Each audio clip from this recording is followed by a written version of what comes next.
Hi, I'm Mina. And I'm Yules. Thanks for tuning in to Artificially Informed. Welcome back to the Deep Dive, the show where we try to take this just massive mountain of material, the latest in science, politics, history, tech, and turn it into something you can actually walk away with. Into insights that stick. Exactly.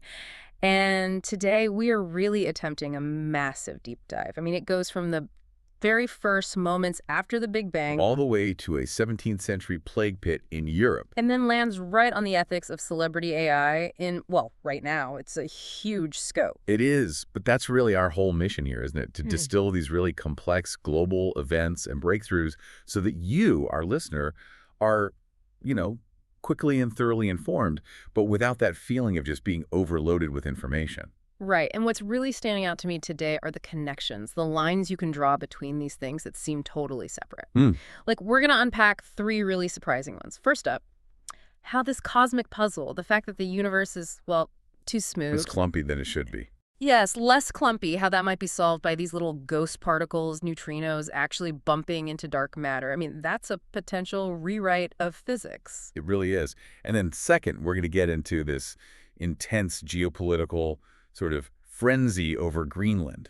You've got melting ice, which is kicking off this global race for resources, military exercises. And of course, the ongoing U.S. interest in acquiring it, which now comes with tariff threats that are, straining some major alliances. You're literally watching climate change redraw the global security map in real time. And third, and this one is just incredible, we're going down into this newly discovered and frankly haunting 17th century mass plague pit in Nuremberg, Germany. It's a grisly find for sure. But we're going to talk about why studying what went wrong and maybe what went right during that outbreak in the 1630s gives us these vital, almost forgotten lessons for how we handle pandemics today.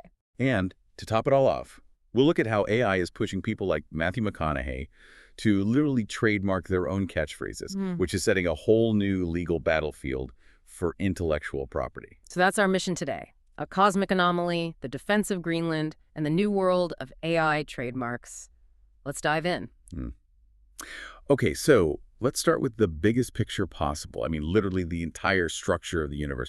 And there's this snag in the theory that's been frustrating cosmologists for years now. It's called the clumpiness tension. It is a great name. It sounds almost, comical, but it's pointing to a crack in our core understanding of everything, the standard model of cosmology. So maybe let's unpack what this tension actually is. Right. So the model we've used for decades to describe the universe, our best framework, is called the lambda-cold dark matter model, or lambda-UDM for short. And it's been really successful, right? Phenomenally successful. It explains so much. From the afterglow of the Big Bang, the cosmic microwave background, all the way to why the universe's expansion is speeding up, which is the lambda or dark energy part. Okay. Now, according to this model, the immense gravity from all that cold, dark matter should have caused normal matter to cluster together very, very aggressively, especially in the early universe. So it predicts a cosmos that's really structured, lumpy, full of these dense clusters of galaxies. Exactly. Super clustered. But the problem is, that's not what our telescopes see. So when we actually look out there with all the massive sky surveys and everything, what do we find? We find a universe that is significantly smoother. The observational data, and this comes from things like gravitational lensing surveys where you see how light dens around massive objects. Right. All that data consistently shows that the real distribution of galaxies is less clustered than the lambda CDM model says it should be. And that gap, that's the tension. That is the clumpiness tension, or if you want to get technical, the S8 tension. The gap is maybe, 8 to 10%, which might not sound like a lot. But in physics, a persistent gap of 8% is a canyon, isn't it? It means something fundamental is missing from the puzzle. It absolutely is. It's a huge deal. It suggests the model that has served us so well for so long is incomplete. So if your cornerstone theory is a little bit off, where do you look for an answer? Apparently, you look to the most mysterious, most elusive particles we know of. You look to neutrinos, the ghost particles. And they're called that for a reason. They barely interact with anything. They just stream through us, through the entire planet, by the trillion every second. Almost completely unnoticed. They're nearly massless, travel at almost the speed of light. But here's the groundbreaking new idea that's emerging from some recent theoretical work. Okay. What if these neutrinos do interact with dark matter, the other huge, mysterious part of the universe? What if they're not complete ghosts to each other? Wait, okay, I'm trying to wrap my head around this. If they interact, if they exchange momentum, wouldn't that just make things heavier, clumpier? How does bumping into dark matter make the whole universe smoother? It's a bit counterintuitive, I know. It acts like a cosmic speed bump. Or I think you used the phrase gentle cosmic stir-fry once. I like that one. It's a good analogy. Imagine the neutrinos bump into the dark matter particles. When they do, they transfer a little bit of momentum, a little bit of kinetic energy. So they're nudging the dark matter particles. Exactly. This makes the dark matter just a little bit warmer, a bit faster moving than it would be otherwise. And faster moving dark matter would resist gravity's pull a bit more. It wouldn't want to settle down and clump together as easily. Precisely. That resistance to gravitational collapse, especially way back in the early days of the universe when all these structures were just starting to form, would effectively smooth out the distribution of matter. So instead of gravity winning and creating these super dense clumps, the model predicts. This interaction between dark matter and neutrinos acts to keep everything a bit more evenly spread out across cosmic scales. It resolves that S8 tension almost perfectly in the simulations. Okay, this is where it gets really wild for me. If this is confirmed, and I know that is a gigantic if. A monumental if, yes. It means there is a new force, or at least a new interaction, between the dark sector, which is dark matter, and the standard model sector, where neutrinos live. It would completely change the playbook for particle physics. Yeah. It would force us to either refine or maybe even replace the Lambda CDM model that has been the bedrock of cosmology for a generation. And it opens the door to maybe a dark force that has been quietly shaping the entire universe since the beginning. It's a thrilling possibility. It connects two of the biggest mysteries in physics, dark matter, and the weirdness of neutrinos that we've always studied in pretty separate boxes. It shows how interconnected it all is, and it gives the experimental physicists a whole new set of things to look for in their detectors. It really is the frontier. Speaking of things that challenge our models, let's pivot from theory to what we're actually seeing. The James Webb Space Telescope, the JWST, just keeps rewriting the textbook on the early universe. It really does. Every time we point it somewhere new, it feels like we find something that shouldn't be there. And the latest is these strange red dots. Yes, these strange red dots. They were a mystery at first because of their color and how bright they were in the infrared, but they've now been identified. And they are. They are rapidly growing young black holes. And they're nestled inside these incredibly dense gas clouds that existed only a few 100 million years after the Big Bang. And the key problem here isn't just that they exist, it's that they are growing way too quickly and way too early, right? Exactly. Our standard models for how you get a supermassive black hole, like the one at the center of our own galaxy, assumed a very slow, gradual process. A little seed black hole forms from a star, and then it spends billions of years slowly sucking in gas and dust. A very patient process. Very patient. These JWST findings just throw a wrench in that. Right. They show black holes that are already pretty massive, growing at an incredible rate very, very soon after the Big Bang. It suggests the early universe was much more chaotic and, I guess, more efficient at making monsters than we thought. Absolutely. It means cosmologists are now having to seriously consider alternative theories, like direct collapse models. Which is what exactly? The idea that a truly massive cloud of primordial gas could just bypass the whole star formation phase and collapse directly into a pretty big black hole all at once. It's a much more violent and much faster way to get the process started. So a turbulent youth for the universe. Okay, before we leave physics, just a quick note on something at the other end of the scale. A new quantum state has been identified. That's right. This is work coming out of institutions like MIT, the Massachusetts Institute of Technology, and Stanford. And it's a real breakthrough in what's called condensed matter physics. And what does that mean in simple terms? Well, using really advanced experiments and supercomputer simulations, they've managed to isolate and observe a new way that quantum particles can interact with each other. It goes beyond just solids, liquids, and gases into these really exotic states, often in strange materials or with, atoms cooled to near absolute zero. And the reason this matters for us, for the average person, is quantum computing. This is the foundational nuts and bolts work you need to do to build better quantum computers. Understanding and learning how to control these new states of matter is the key to creating more stable qubits. The building blocks of quantum computers. Exactly. It just reinforces that even at the tiniest scales, our understanding of matter is still evolving. And each step like this could, potentially, accelerate the development of machines that can solve problems that are just completely beyond the reach of even our best supercomputers today. That is a fascinating trip from the cosmic scale all the way down to the subatomic. And, it's interesting. As we're expanding our definition of matter, it seems we're also being forced to radically expand our definition of something much, much more complex. Consciousness. Exactly. That's right. For centuries, certainly in the Western world, the view was very anthropocentric. Yeah. The idea that consciousness was this uniquely human thing, or at the very least, you needed a big, complex cortex like ours to have it. But new science is really challenging that, isn't it? It's actively dismantling it. The research is suggesting that, consciousness may not be uniquely human or even dependent on the specific brain structure we have. Awareness can, it seems, arise from very different biological setups. So we're moving from defining it by the hardware, like a cortex, to defining it by the output, by the behavior. In a way, yes. We're seeing evidence that the capacity for subjective experience, for awareness, for complex problem solving is much more widespread across the animal kingdom than we ever gave it credit for. And the poster children for this whole paradigm shift have to be the cephalopods. Oh, absolutely. The cuttlefish, octopuses, squids, they are just remarkable. What kind of things are they doing that makes scientists say, wait a minute, there's something more going on here? I mean, it's a long list. You have incredible problem-solving octopuses learning to open screw-top jars to get food. You have sophisticated camouflage that isn't just changing color, but also skin texture in real time to mimic their surroundings, which requires a complex understanding of their environment. I've seen videos of them using tools, too, like carrying coconut shells around to use as a portable shelter. They do, and what's so fascinating is how their brains, their nervous systems, are built. It's so different from ours. It's highly decentralized.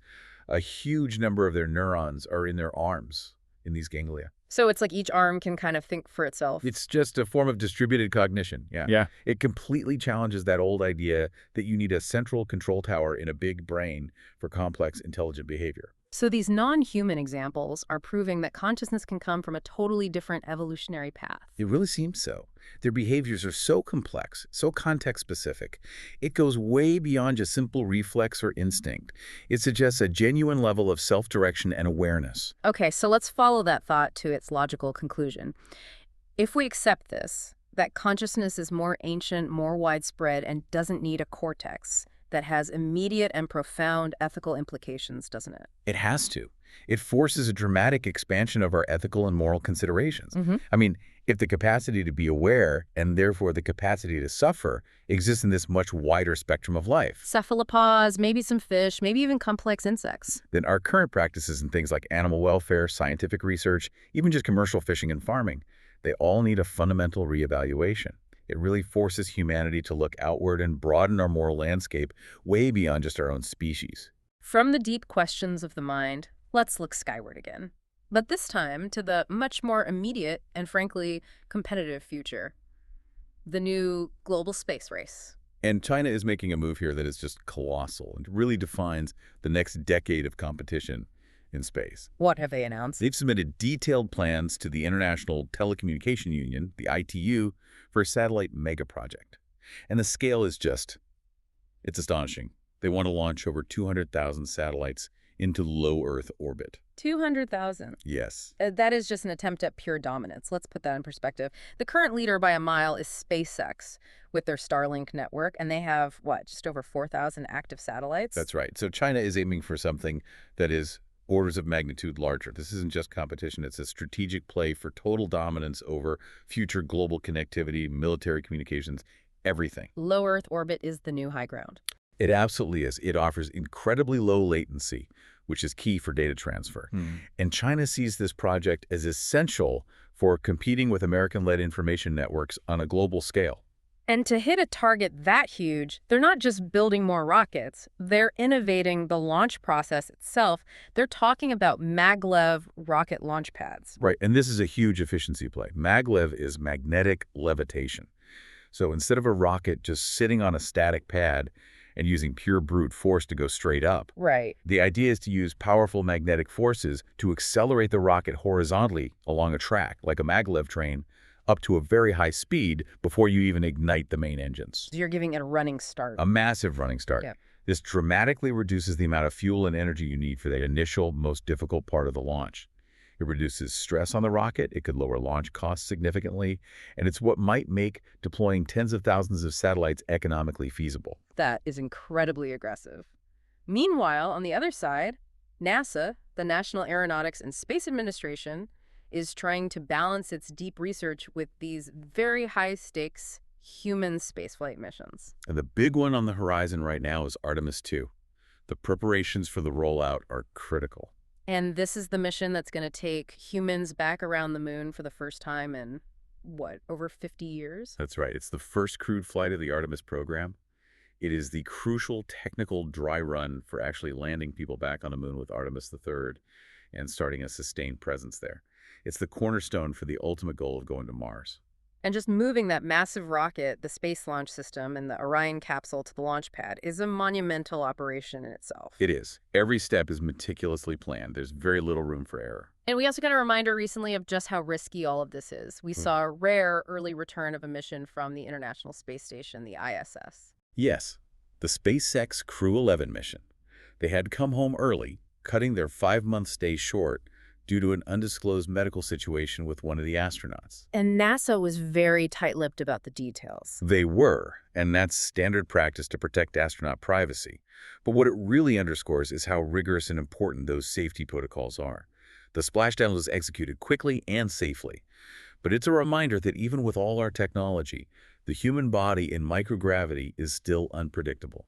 Long-duration spaceflight is just hard. Diagnosing and treating medical problems in space is incredibly difficult, and evacuation is a last resort. So you need to be able to adapt and respond instantly. And just to add another layer to NASA's current activities, they've also just beefed up their research fleet. They've added 2 retired U.S. Air Force F-15 jets to their Flight Research Center in California. And what are they using those for? They're primarily to support supersonic flight research, specifically for their Quest mission, which is trying to develop quiet supersonic aircraft. The F-15s will act as chase planes and help gather data during the test flights. Okay, so as we're building out all this complex, expensive space infrastructure, we also have to face the fact that it's becoming a major target. A huge target.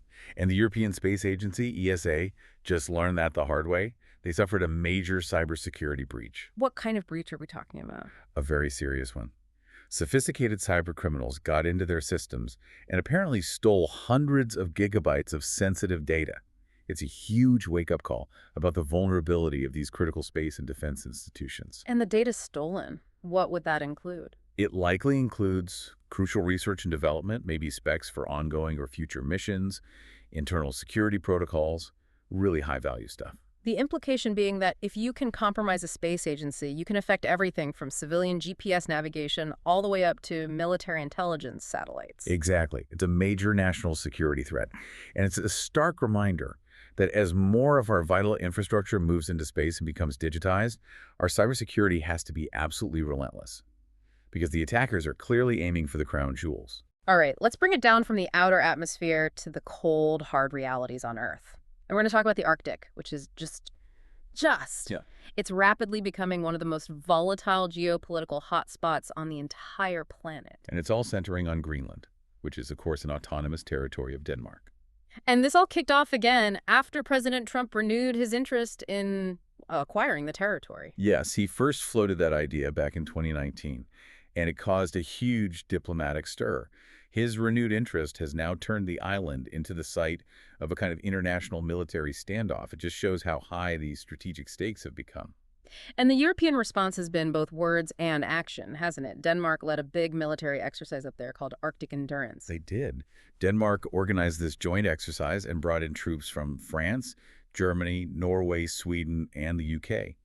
And it was very explicitly backed by French President Emmanuel Macron, who came out with some very strong rhetoric supporting Danish sovereignty against, any non-diplomatic pressure. But I remember reading some of the analysis at the time. The criticism was that while the words were strong, the actual number of European troops sent was pretty small. certainly when you compare it to the permanent U.S. military presence they already have at Thule Air Base in Greenland. And that's the critical debate. Is this a real defensive posture, or is it more symbolic? Right. And many military analysts were skeptical about how willing Europe would be to really confront the U.S. on this, either politically or militarily. But that being said, the exercise itself is still strategically vital. It demonstrates that they can move European troops into the high Arctic, that they have that logistical capability. So it's sending a message. It's sending a very clear collective message. Greenland is not just a piece of real estate that's up for sale, Right. regardless of who's asking. And President Trump, in his classic transactional style, responded to this by escalating the dispute. He didn't use diplomacy, he used economic threats. He did. He threatened to impose tariffs on any country that doesn't go along with his plan for Greenland. And that is a severe escalation. It turns a very sensitive diplomatic issue with a sovereign NATO ally into a potential trade war. And this really highlighted a pretty significant split, even within the U.S. government, right? Absolutely. A number of U.S. lawmakers, including prominent members of the president's own party, voiced some serious concern. They argue that this kind of transactional, almost hostile rhetoric could do serious damage to the transatlantic alliance, and that it showed a complete disregard for Danish sovereignty. They were pushing for a much more diplomatic approach. So let's get to the core of it. Why Greenland? Why now? It really all comes down to climate change creating economic opportunities, doesn't it? That is the absolute core driver. The melting ice sheet is opening up two immense strategic prizes. First, resource extraction. Specifically, access to what are believed to be vast deposits of rare earth minerals. The stuff you need for all high-tech manufacturing, phones, batteries, military hardware. Exactly. A market that is currently dominated by China. So that's prize number one. Prize number two is new maritime shipping routes. The potential opening of the Northwest Passage could dramatically shorten trade routes between Asia, Europe, and North America. So it's a contest for minerals and for control of future sea lanes. Precisely. And that makes Greenland arguably the single most important strategic piece of territory in the entire Arctic region. And it's pitting U.S. interests directly against not just Russia, but also potentially China, who have their own Arctic ambitions. Okay, let's shift from a cold resource conflict to a hot one. We're going to the Caribbean and the ongoing U.S. strategy of economic pressure against the government of Nicolas Maduro in Venezuela. The U.S. military is definitely continuing its assertive enforcement of sanctions, and a key recent action was the seizure of another Venezuelan-linked oil tanker, a ship named the Veronica, in the Caribbean Sea. And this is the sixth one, I believe. It is. This was a very targeted operation designed to disrupt the illicit oil trade, because that remains the single most critical source of revenue for the Maduro government. Now, President Trump has often made the claim that U.S. big oil companies are just, waiting in the wings, that as soon as there's a change in government, they'll flood Venezuela with investment and get that oil wealth flowing again. Yes, that's been the political rhetoric. But the corporate reality seems to be telling a very, very different story. The disconnect is profound. When you hear from the executives at major U.S. oil companies like ExxonMobil and ConocoPhillips, they express extreme reluctance to commit any capital to Venezuela. They've called the country uninvestable. Why? What are their main concerns? They have long memories. They remember the asset seizures that happened under both Chavez and Maduro. They point to the ongoing political instability, the complete lack of a predictable rule of law. So despite all the political talk in Washington about liberation and economic victory, these companies are saying they need massive, verifiable legal and commercial reforms before they would even consider risking billions of dollars there again. They need stability, not just a different person in the presidential palace. Exactly. And in the middle of all this, you have both the Venezuelan government and the opposition engaging in some pretty significant political theatrics aimed at an international audience. Very much so. On the opposition side, you had Maria Corina Machado, who is a very prominent opposition leader. She made headlines when she presented her Nobel Peace Prize medal directly to President Trump during a visit to Washington. A very symbolic gesture. Very. It was designed to grab immediate international headlines, to frame the situation as a clear fight for democracy, and to elevate the opposition's standing on the world stage. And the government's response showed just as much defiance. Oh, yes. Vice President Delcy Rodriguez came out and asserted what she framed as fierce resolve against U.S. imperialistic pressure. She had that very defiant quote saying that if she ever had to go to Washington, she would go standing, not crawling. So, emphasizing Venezuelan sovereignty and national pride. Absolutely. It just shows that the political temperature there is still incredibly high, and the government is signaling it has no intention of yielding to this external economic pressure, no matter how bad the humanitarian crisis gets. Okay, let's turn our focus now to the ongoing crisis in Iran, which is being fueled by these widespread protests, severe economic hardship, and a very heavy-handed crackdown from the government. And the severity of that crackdown is just chilling. We're seeing reports from human rights groups that put the death toll among protesters at over 2,600. Wow. And the Iranian government's main tactic to control the situation has been to shut down the internet. It's one of the longest and most comprehensive internet shutdowns the country has ever seen, all to prevent protesters from coordinating and to obscure the abuses that are happening. And the U.S. response has been firm, mixing new sanctions with some very direct political warnings. Yes. The U.S. imposed sanctions on 5 key Iranian officials, specifically targeting senior leaders in the Islamic Revolutionary Guard Corps, the IRGC. Which is that powerful parallel military and political force in Iran. They're key to domestic security. And key to quelling dissent. The White House also took credit for a significant development, claiming that Iran had paused plans for 800 executions after President Trump issued a very stern warning. He also made it clear that military options remain on the table if the repression continues. But we have to stress the international balance here. This is not a situation where the whole world is aligned with the U.S. position. Not even close. It's creating a very complicated diplomatic environment. You see explicit support for the Iranian government coming from its major allies, Russia and China. What are they saying? Well, Russian President Vladimir Putin expressed strong support for the Iranian regime and condemned what he called unjust interference in their internal affairs. And China has urged the U.S. to immediately halt its aggressive military stance and what they called its military obsession. They're pushing for diplomacy, not sanctions and threats. So this great power rivalry puts the regional Arab powers in a really tricky balancing act. It does. And we are seeing some diplomatic efforts to try and de-escalate the situation. Who's taking the lead? The key Arab Gulf states, we're talking about Saudi Arabia, Qatar, Oman, and also Egypt, they're all actively engaged in these complex behind-the-scenes talks to try and mediate between Washington and Tehran. What's their motivation? Stability. They are desperate to prevent a full-blown military conflict in their backyard, which could completely destabilize oil shipping, create massive refugee flows, and just make all the regional proxy wars even worse. They are looking for an off-ramp. And just to add another layer of complexity, you have the internal ethnic tensions in Iran, particularly with the Kurdish population, and this mix of economic and political anger. Is there a real risk this crisis could spill over Iran's borders? That is a major concern for the entire region.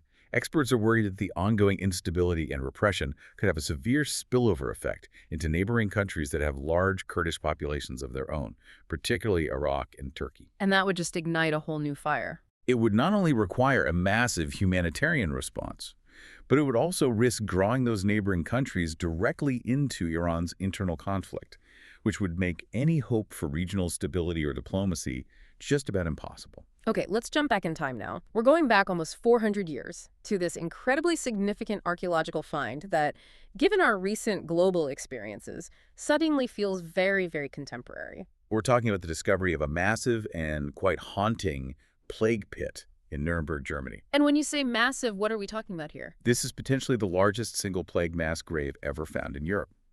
Archaeologists are estimating that this one pit contains up to 2,500 skeletons. 2,500. And they date primarily from a single outbreak between 1632 and 1633. And the historical context here is so important. This wasn't just the plague. This was during the 30 Years' War. Exactly. Which made a horrific situation exponentially worse. Nuremberg was dealing not only with the Black Death, but also with massive social disruption. The city was besieged at times, populations were displaced, and the economy was collapsing because of the religious conflicts that were just tearing Central Europe apart. So it was the perfect storm. It was. Historical records from that time suggest that over 15,000 people died in Nuremberg in that one outbreak alone. The sheer scale of death, combined with the chaos of war, just completely overwhelmed the authorities. They had no choice but to bury thousands of bodies as quickly as possible in these mass graves just outside the old city walls. And the scientific value of a find like this is immense, right? Oh, absolutely. First, just the sheer volume of skeletal remains allows for an unprecedented genetic study. Scientists can extract DNA samples to better understand the history and the evolution of the bacterium that causes the plague, Yersinia pestis. So they can see how it was changing and mutating over time. Exactly. And second, the remains were very accurately dated using radiocarbon methods, and they align perfectly with the historical death records. So it gives us this unique snapshot of the demographics, who was dying, what ages, how quickly the community structure just completely fell apart. Okay, so here's the critical connection to today. Why is studying how a 17th century city responded to a pandemic matter now when we have modern medicine and vaccines? Because it offers these incredibly powerful, tangible lessons for our own public health strategy and preparedness. Lessons that you could argue we failed to fully apply during our own recent global health crisis. What kind of lessons? Give me a specific example. Well, studying the 1630s illuminates a few key failures. You see the logistical collapse of just trying to handle mass death. Yeah. You see the breakdown of communal care systems. And you see the deep social fragmentation that's caused by fear and economic shock. Okay, so let's take the economic part. During the plague, communities just splintered. Trade ground to a halt. Essential services vanished. In 2020, we saw echoes of that with the breakdown of global supply chains and social services. The historical record shows that the cities that managed to maintain even a basic level of communal infrastructure and leadership did better than the ones that just devolved into total panic and isolation. So this pit in Nuremberg is more than just bones. It's a physical reminder of what happens when rapid mass mortality just overwhelms the basic functions of a city. Exactly. It's a warning to invest in scalable disaster response that goes beyond just the science of finding a vaccine. It's about social resilience. It's about how society holds itself together under extreme pressure. That is profound, turning archaeology into a blueprint for public health. Okay, from that very somber discovery, we have another paleontological breakthrough that is so quirky, it sounds like something out of a movie. You really can't make this stuff up. Sequencing a woolly rhinoceros genome from inside a wolf pup's stomach. It's incredible. Researchers in Siberia have successfully sequenced the entire genome of an extinct woolly rhinoceros. And they did it using the remarkably preserved stomach contents of a mummified wolf pup. Which is known as Tumat-1. That's the one. And it's about 14,400 years old. So this little wolf pup, perfectly preserved in the permafrost, had its last meal, a piece of rhino, and then died shortly after. And that's the key. The deep freeze of the permafrost meant that the rhino tissue in its stomach was undigested and preserved so perfectly that it yielded a complete, high-quality genome. This has to be a first, right? Getting a whole genome of an extinct megafauna species, not from its own bones, but from the stomach of another animal that ate it. It is a paleontological first. And the significance goes beyond just having the rhino's DNA. It gives us a direct look at the ecological food web of that time. It tells us not only about the rhino's adaptations, but also about the diet of ancient Siberian wolves. And it opens up totally new ways to find ancient DNA. It really does. It challenges scientists to look beyond the obvious sources like bones or frozen carcasses.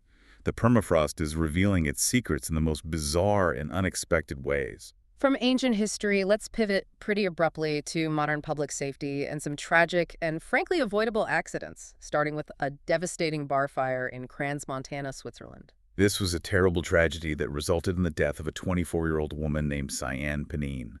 And it serves as this stark warning about safety negligence in the hospitality industry. And the cause was something that happens in clubs and bars all over the world. It was. The fire was reportedly ignited by sparklers that were attached to champagne bottles for a celebration. It's a common practice. But the sparks ignited the flammable foam ceiling of the venue. And the most shocking part of the story was that the family of the bar employee who lit the sparklers said he had absolutely no idea it was dangerous. And that points to a critical systemic safety failure, a complete lack of training. Standard novelty sparklers burn at incredibly high temperatures, well over 1,000 degrees Celsius, and they throw off sparks that can easily ignite certain types of foam or fabric. So this incident is now leading to huge calls in Switzerland for much stricter regulations on any kind of indoor pyrotechnics in bars and clubs. As it should. It's a call for immediate vigilance and clear safety standards. And at the same time, we saw this deeply troubling series of construction catastrophes in Thailand.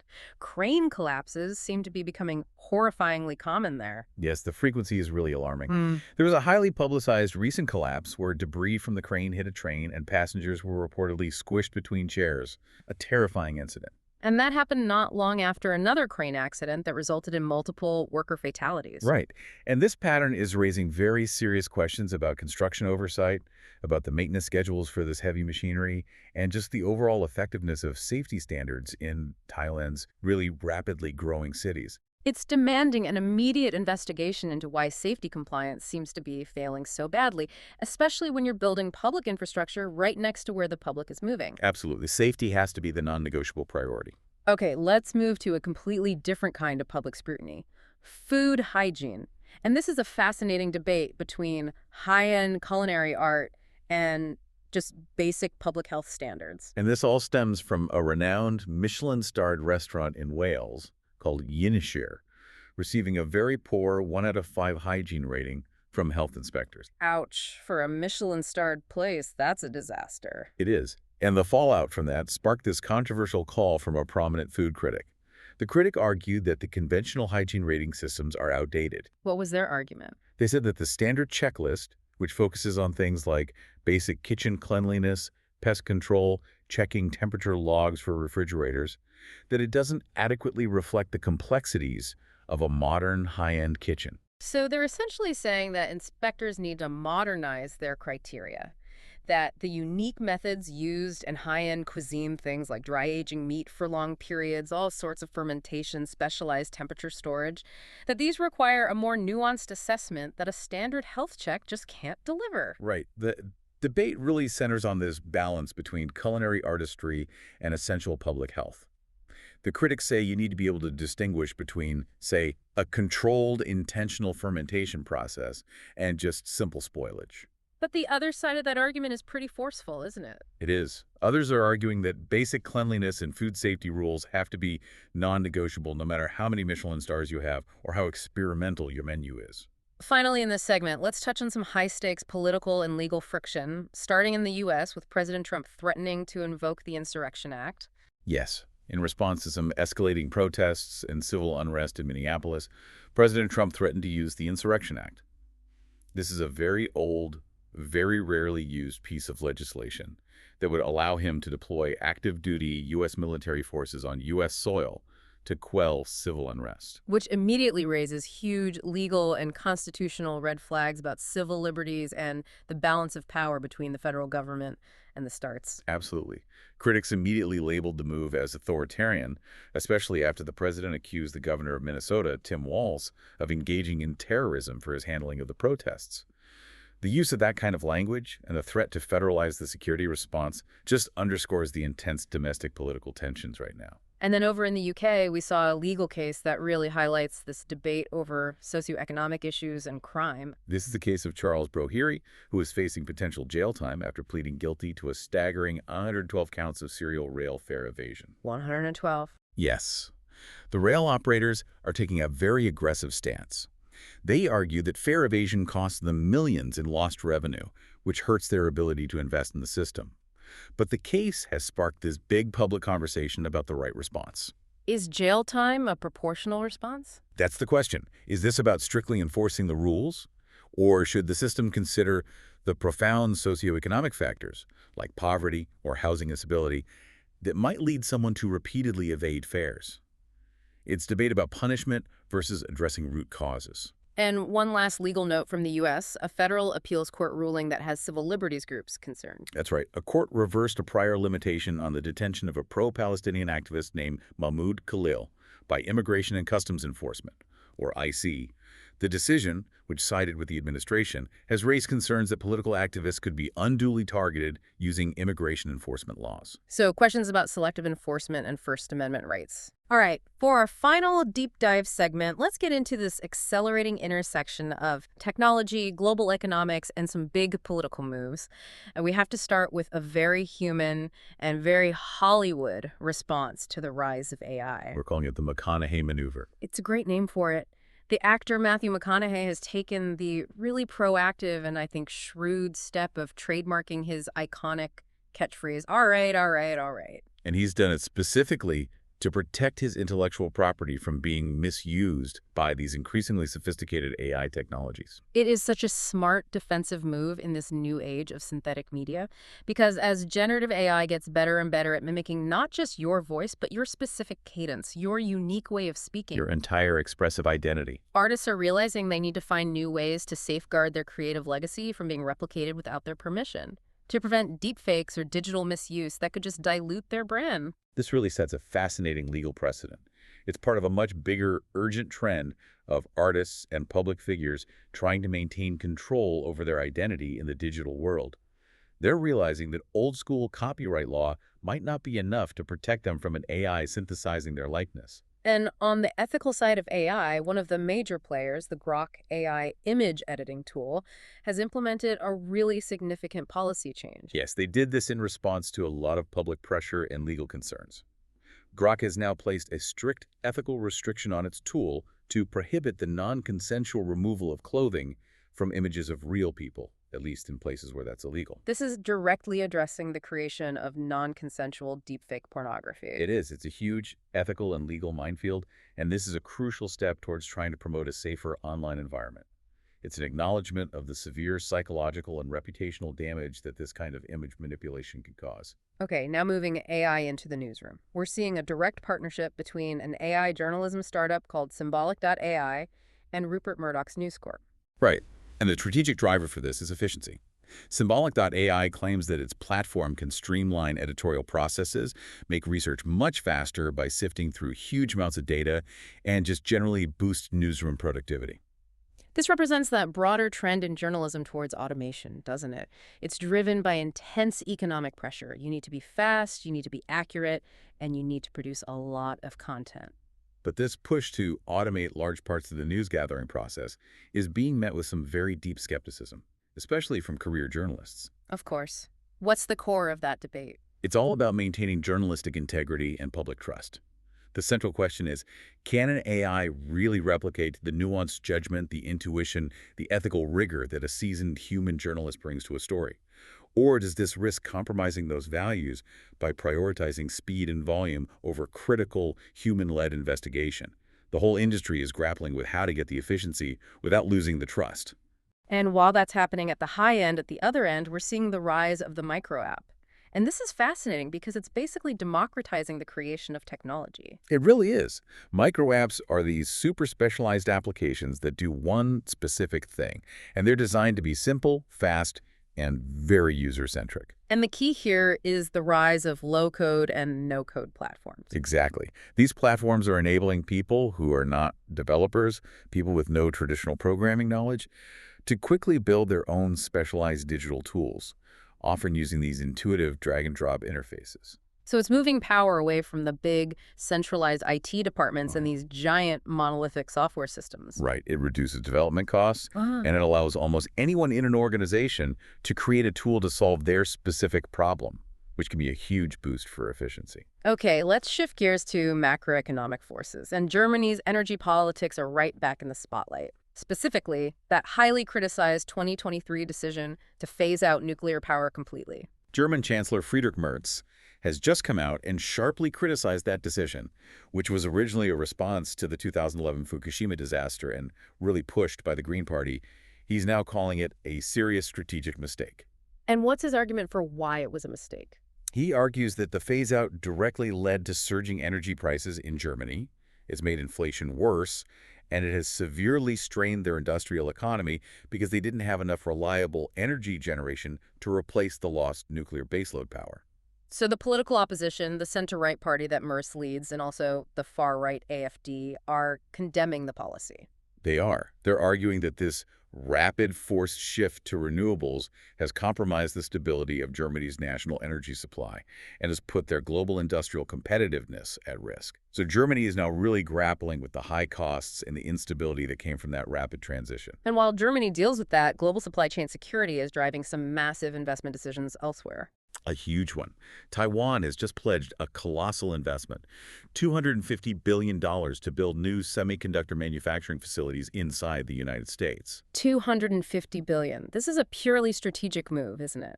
It's aimed squarely at securing global supply chains and reducing the world's critical dependence on East Asia for chips. Absolutely, especially with the escalating geopolitical tensions around China. This investment directly shores up U.S. domestic production of the most essential tech components on the planet, and it's heavily supported by the U.S. government's own CHIANAS Act incentives.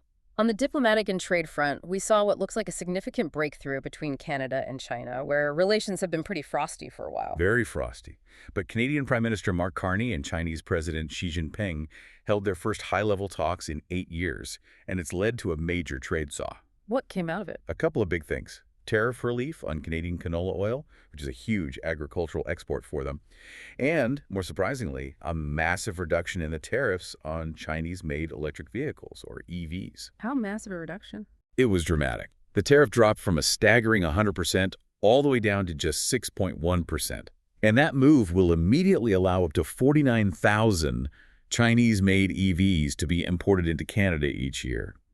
It's a pivotal moment aimed at mending that economic rift and maybe building a new partnership around sustainable tech. But while Canada seems to be warming up to China, American businesses that are actively operating in China are still expressing a lot of anxiety. They are. The American Chamber of Commerce in China just surveyed its members, and their top concerns for 2026 were overwhelmingly economic and political. What were they? Specifically, they're worried about China's slowing economic growth and the severely strained relationship between the U.S. and China. About 2/3 of them said economic performance is their #1 concern. It just highlights how challenging it is to do business there right now amid all the regulatory uncertainty and geopolitical friction. Okay, and let's wrap up with a really significant shakeup in the UK political landscape. A major high-profile defection from the Conservative Party that is just reshaping the political map. This is a big one. Robert Jenrick, who is a very influential figure, he's a former Conservative leadership candidate and was the immigration minister. He was sacked from the cabinet after his plans to defect were leaked. And he immediately joined Nigel Farage's right-wing Reform UK party. He did. And his defection is so significant because of who he is and the language he used. He did not mince words. He criticized both his old party, the governing Conservatives, and the opposition Labour Party, calling them both rotten. And fundamentally incapable of fixing the country's problem. Right, especially on immigration and the economy. This move gives a huge shot of credibility and weight to the Reform UK Party, which is already gaining a lot of traction in the polls. It's positioning them as a really formidable third force ahead of the next general election. It also just exposes the deep internal fights and the ideological cracks within the traditional Conservative Party. Absolutely. And just as a final note on UK politics, we also saw these very unusual requests from councils all across the political spectrum, Labour, Conservative, and Lib Dem, asking to delay some upcoming local council elections, which is raising questions about logistical problems, maybe funding shortages, and just the health of democratic practices in a time of uncertainty. Well, we certainly covered a lot of ground today. The cosmos and the kitchen, the deep past and the very near future. If I had to pick, say, 3 moments from this deep dive that were the most astonishing for me. Go for it. Number 1 has to be sequencing the entire woolly rhino genome from the preserved stomach contents of a 14,000-year-old wolf pup. That is just a bizarre and brilliant scientific triumph. It's incredible. Okay, my first pick would be that emerging theory that consciousness isn't unique to the human cortex. The example of the cephalopods and their decentralized brains. It just fundamentally forces us to expand our whole ethical and moral horizon beyond ourselves. It really does. And my third would have to be that intricate diplomatic and military dance happening over Greenland. You've got U.S. acquisition threats, European military exercises, all colliding over melting ice and mineral rights, while at the same time, Venezuela's vice president is asserting she'll walk into Washington standing, not crawling. The sheer complexity of global stability right now is just breathtaking. It is. And you can see the synthesis here, right? All of this global instability, whether it's over strategic assets like Greenland or oil from Venezuela or the protests in Iran, it's all becoming increasingly tied to who controls the technological and resource frontiers. Low Earth orbit satellites, AI, rare earth minerals. Exactly. And yet history is always there to remind us of humanity's cycles of crisis and resilience. Which brings us back one last time to that haunting discovery in Nuremberg. That plague pit. That massive 17th century plague pit. It provides these invaluable visceral lessons for modern public health planning.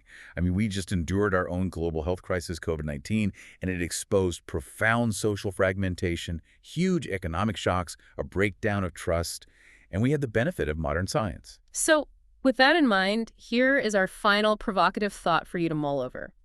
Given the painful lessons we just learned, and maybe are already starting to forget, from our own global health crisis, what forgotten wisdom from the 1630s must modern society relearn about communal care, social coherence, and building resilient local economies to truly prepare for the next inevitable global biological challenge? We survived the Black Death.